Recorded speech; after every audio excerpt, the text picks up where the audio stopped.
Hello and नमस्ते। क्या आप जानते हैं कि मानव और पर्यावरण के बीच में संबंध कितना महत्वपूर्ण होता है? मुझे ऐसा लगता है कि इसके बारे में लोगों को जागरूक करने के लिए हमें वृक्षारोपण अभियान, जल संरक्षण अभियान, इस तरह के कार्यक्रमों का आयोजन करना चाहिए या फिर इसमें हिस्सा लेना चाहिए। इससे यह फ़ायदा होगा कि लोग इसके महत्व को समझ पाने में सक्षम हो सकते हैं।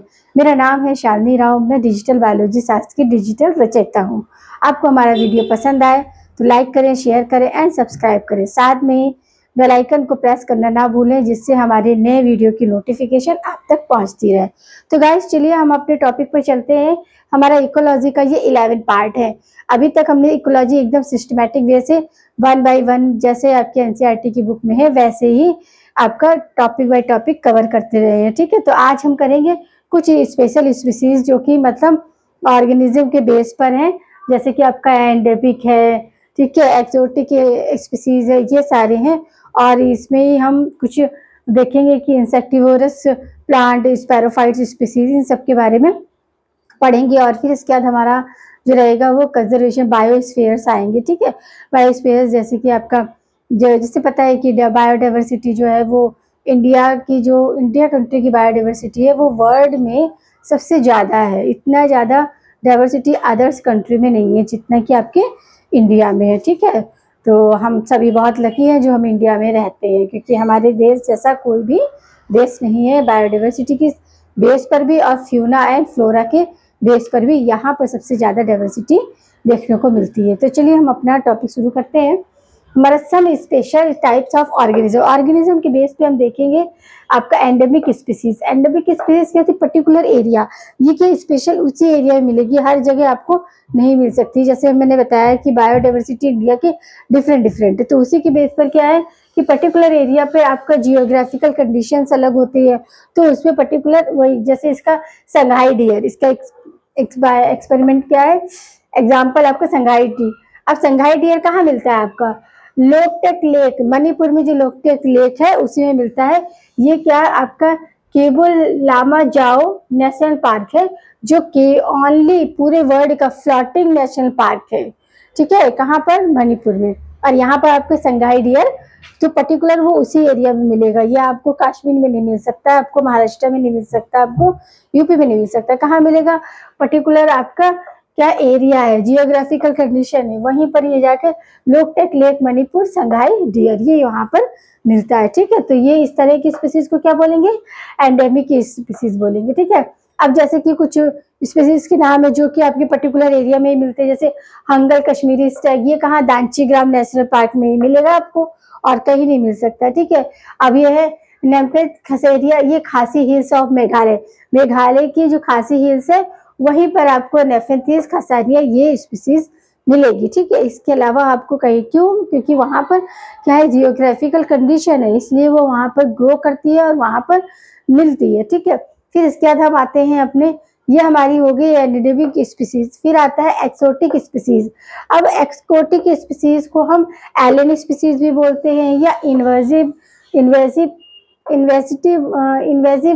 स्पीसीज भी बोलते हैं, और नॉन इन डाइजीनो स्पीसीज भी बोलते हैं। ठीक है, अब इसमें क्या होता है आपके कि कुछ इसकी स्पीसीज में जो आपकी स्पीसीज आती है, जैसे कि पार्थिनो का, ठीक है, इसको कैरेट ग्रास भी बोलते हैं। ठीक है, इसको मतलब साइंटिस्ट नाम कैरेट ग्रास है।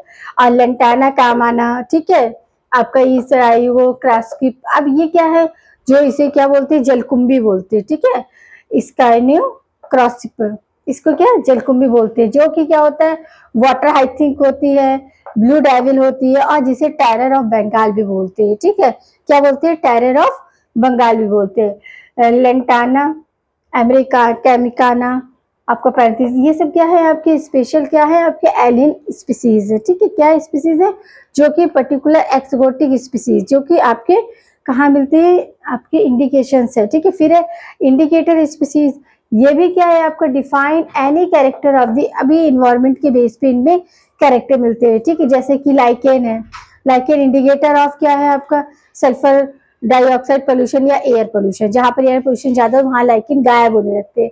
तो इंडिकेटर स्पीसीज यानी कि इनके बिहेवियर से हमें पता चल जाता है कि यहाँ पर किसकी एक्सेस है। ठीक है, तो लाइकेन इंडिकेटर ऑफ किसके? एयर पोल्यूशन या फिर आप बोल सकते हैं सल्फर डाइऑक्साइड, यहाँ पर एयर पोल्यूशन भी हो सकता है, ठीक है, एयर पोल्यूशन। हाँ, फिर इसका है डेल्फिनिया, ये किसका है, ये आपका है कि बायोलॉजिकल ऑक्सीजन डिमांड, ठीक है, वहाँ पर बायोलॉजिकल ऑक्सीजन डिमांड जहाँ कम होने लग, जहाँ पर ज्यादा होने लगती है वहाँ डेल्फिनिया क्या होती है, गायब हो जाती है। फिर मॉसेस है, मॉसेस क्या है कि मतलब जो जब एरिया है जो आपका जो ग्रो, जहाँ ग्रो करते हैं वो, तो वहाँ का जो सॉइल एसिडिक हो जाती है, तो ये मॉसेस क्या होते हैं वहाँ पर ग्रो करना कम कर देते हैं, वहाँ पर उनकी ग्रोथ बिल्कुल स्टॉप हो जाती है। तो यहाँ पर इंडिकेशन है कि ये सॉइल क्या हो गई है, एसिडिक हो गई है। तो ये क्या है, इंडिकेटर, यानी कि इंडिकेट दे देते हैं, अपना इंडिकेटर दे देते हैं कि यहाँ पर ये चीज आपका एक्सेस वॉल्यूम में आ गई है, ठीक है। फिर आपका आता है सैप्रोफाइटिक स्पीसीज। अब ये सैप्रोफाइटिक स्पीसीज जो क्या होते हैं कि ऐसी होती है जो अपने फूड के लिए डिके मैटर पर डिपेंड रहते हैं, ठीक है, ना तो ये प्रोड्यूसर होते हैं ना ही ये ऑटोट्रॉप्स होते हैं। ये क्या होते हैं, जो आपका डिके मैटर होता है उस पर डिपेंड होता है, अपने आप उग जाते हैं, ठीक है। फॉर एग्जाम्पल जैसे आपका मोनोट्रैपा है, आपका नियोटाटिया है, जलजिला है, और फिर डिपोडियम है, ठीक है। ये जो स्पीसीज आपके एनसीईआरटी में दी है, ये कैसी है, स्पैरोफाइट स्पीसीज है। फिर आपका आता है इंसेक्टिपोरस प्लांट्स। अब ये जो प्लांट्स होते हैं ऐसे एरिया में होते हैं जहां पर नाइट्रोजन की कमी होती है, ठीक है। ऐसे क्या हो गया कि trappers of food grow in nitrogen defensive soil में ये ग्रो करते हैं, ठीक है। और इनका एग्जाम्पल है ड्रोसिया और आपका अल्ट्राइडोसिया एंड और आपका ये भी है आपका नेफेंथीस, ठीक है। तो ये क्या होते हैं, जो इंसेक्टिवोरस होते हैं प्लांट, ये कंज्यूमर्स भी होते हैं और प्रोड्यूसर्स भी होते हैं। तो इनका जो आपका इकोसिस्टम पिरामिड होता है, ये देखो प्राइमरी प्रोड्यूसर है और सेकेंडरी कंज्यूमर्स है, ठीक है।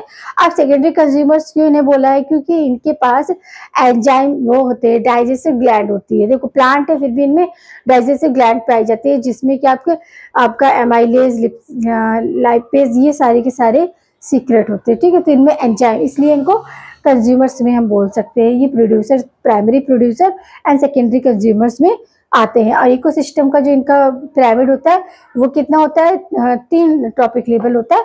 फर्स्ट पे आपके प्रोड्यूसर्स आते हैं जो कि आपके क्या ट्रॉपिक लेवल 1 को बिलोंग करेंगे, और दूसरे में आपके फर्स्ट प्राइमरी कंज्यूमर्स आते हैं जो आपके ट्रॉपिक लेवल 2 को आइडेंटिफाई करेंगे, और जो सेकेंडरी कंज्यूमर्स है वो आपके ट्रॉपिक लेवल 3 को अप्लाई करेंगे, ठीक है। फिर इसके बाद आता है कंजर्वेशन रिलेटेड स्पीसीज। जो स्पीसीज है, किसी स्पीसीज को कंजर्व करना है तो फिर कुछ एक्ट लगा दो। तो जैसे पहले आता है अम्ब्रेला स्पीसीज और एक आता है फ्लैग स्पीसीज। अम्ब्रेला स्पीसीज, देखो अम्ब्रेला जब हम खोलते हैं तो क्या होता है, एक पर्टिकुलर स्पेस से हम कवर हो जाते हैं। तो वही कि अगर किसी स्पीसीज को आपको बचाना है तो उसको क्या करना है, प्रोटेक्शन वाले लॉ में डाल दो। जैसे कि for example tiger law, tiger safe tiger का अभियान चलाया गवर्नमेंट ने। तो क्या हुआ, टाइगर को, अब टाइगर को जब हम सेव करेंगे तो उसके आसपास के इन्वायरमेंट में जितने भी आपके एनिमल आ रहे हैं, जितने भी बर्ड आ रहे हैं, वो ऑटोमेटिकली क्या हो जाएंगे, सेफ हो जाएंगे। तो कंजर्व रिलेटिव स्पीसीज, हमें टाइगर को करना है तो उसके आसपास का एरिया अपने आप हो जाएगा। दूसरा फ्लैगशिप स्पीसीज। अब इसमें क्या होता है, ये इसको मतलब इन्वायरमेंट कॉसेस के रूप में क्या कर दो, प्रचार कर दो। तो फिर ये सिर्फ, जैसे कि आपका बहुत है जाइंट पांडा। जाइंट पांडा क्या है, आपका WWF का क्या है, आपका एमेस्टर है, ठीक है। आपका आइकॉन बना दीजिए, एमेस्टर बना दीजिए। तो ये किसका है, वर्ल्ड वाइड फंड का है, क्या है आपका डाइंट पांडा, ठीक है। तो अब डाइंट पांडा क्या एमेस्टर बन गया है, तो उसको आइकॉन बन गया, तो उसको तो ऑलरेडी पब्लिक सेव करेगी, ठीक है। तो क्या है कि जब आपको कंजर्व करना है तो क्या 2 तरीके की, एक अम्ब्रेला स्पीसीज यानी कि किसी भी स्पीसीज को सेव करने का आप टारगेट बनाओ और उसके आसपास का इन्वायरमेंट और आसपास के जो अदर्स एनिमल है वो भी सेफ हो जाएंगे।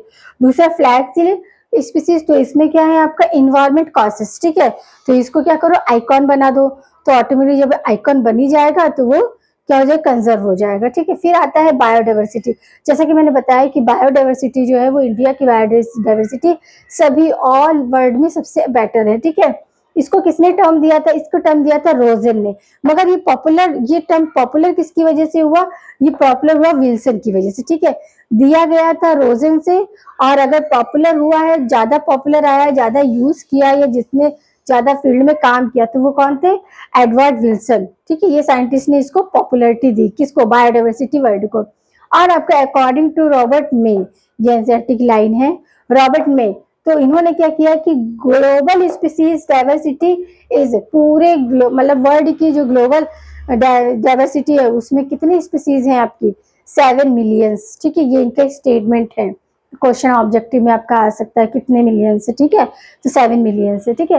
अब इसके बाद जो बायोडाइवर्सिटी है, तो बायोडाइवर्सिटी जो है वो आपके इन्वायरमेंट के ऊपर काफी, इन्वायरमेंट फैक्टर के ऊपर काफी डिपेंड करती है। अब हम इसको देखेंगे किस किस बेस पर कि मतलब बायोडाइवर्सिटी अब डिफरेंट है, हमें पता है कि कितना कितना है, तो इसको कैसे देखेंगे हम, जो अपने लैटिट्यूड और लैटिट्यूड देखते हैं ना, उसके बेस पर हम देखेंगे। तो जैसे कि आपका ये आपका क्या है,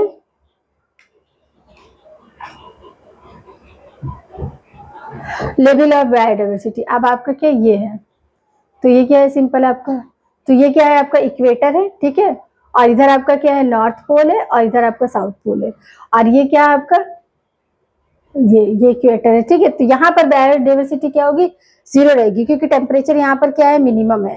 तो जैसे जैसे टेम्परेचर ऊपर बढ़ेगा वैसे वैसे डाइवर्सिटी बढ़ेगी, और जैसे जैसे टेम्परेचर डाउन होगा तो डाइवर्सिटी, क्योंकि हमें पता है कि टेम्परेचर क्या है, बायोडाइवर्सिटी जो है वो क्या है, टेम्परेचर के प्रोपोर्शनली है। जैसे जैसे टेम्परेचर को बढ़ाएंगे बायोडाइवर्सिटी भी हमारी बढ़ेगी, और जैसे ही हम टेम्परेचर को लेस करेंगे वैसे हमारी डाइवर्सिटी भी बढ़ती। तो अब यहाँ पर आपका आएगा, तो यहाँ पर क्या होगा, जैसे कि टेम्परेट जोन है, ठीक है ना, टेम्परेट जोन है, सब टेम्परेट जोन है, और आपका क्या यहाँ पे जाके आपका ये नॉर्थ पोल पे क्या हो जाएगा आर्टिक, यहाँ पर क्या होगा नॉर्थ पोल पे एकदम ठंडा रहता है, ठीक है। तो यहाँ पर बायोडाइवर्सिटी क्या होगी, सबसे हाई टेम्परेचर पर होगी, यहाँ बायोडाइवर्सिटी भी हाई होगी, और ये रीजन क्या होगा आर्टिक होगा। इसी तरह हम नीचे की तरफ आएंगे साउथ पोल की तरफ, तो क्या होगा आपका टेम्परेट जोन, सब टेम्परेट जोन, और फिर यहाँ पर अंटार्कटिक हो जाएगा, ठीक है। यहाँ पर आर्टिक एरिया होता है जो सबसे ठंडा रहता है, और यहाँ पर अंटार्कटिका हो जाता है, और यहाँ पर आपको ओजोन लेयर, ओजोन होल मिलता है, क्या मिलता है, ओजोन होल, ठीक है।